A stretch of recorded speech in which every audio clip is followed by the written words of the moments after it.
সড়কে দুরন্ত গতিতে ছুটছিল গাড়ি।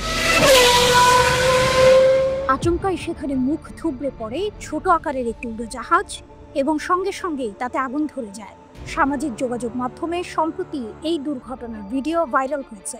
স্থানীয় সংবাদ মাধ্যম সূত্রে জানা গেছে, মঙ্গলবারের ওই দুর্ঘটনায় বিমানের চালক এবং তার সঙ্গিনী অর্থাৎ একমাত্র যাত্রী ঘটনাস্থলেই মারা গেছেন। এছাড়া দুর্ঘটনার সময় ওই সড়ক দিয়ে যাওয়ার সময় আহত হয়েছেন দুটি গাড়ির চালকও, তবে তাদের অবস্থা বর্তমানে স্থিতিশীল। উত্তর ইতালির লম্বার্দি প্রদেশের ব্রেসিয়া শহরের একটি হাইওয়েতে ঘটেছে এই কাণ্ড। মঙ্গলবার সকালে ব্যস্ত সেই হাইওয়েতে প্রচণ্ড গতিতে আছড়ে পড়ে ইতালির একটি প্রেসিয়া আরজি আল্ট্রালাইট উড়োজাহাজ। ভিডিওতে দেখা গেছে যে রাস্তায় ভেঙে পড়ার সঙ্গে সঙ্গে বিমানটিতে আগুন ধরে গিয়েছে।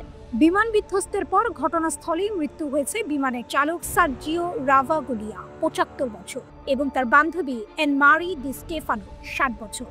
সার্জিও পেশায় আইনজীবী এবং শৌখিন পাইলট ছিলেন। তিনি এবং এন উভয়েই লম্বার্দির রাজধানী শহর মিলানের বাসিন্দা ছিলেন।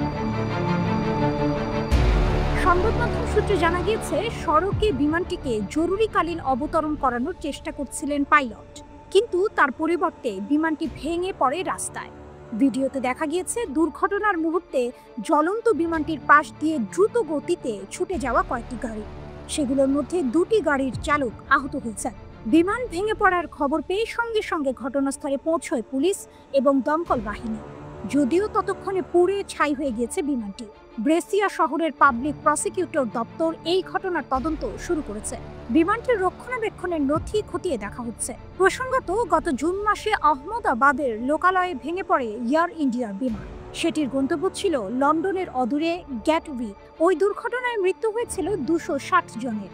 নিহতদের মধ্যে বিমানটির যাত্রী ছিলেন ২৪১ জন।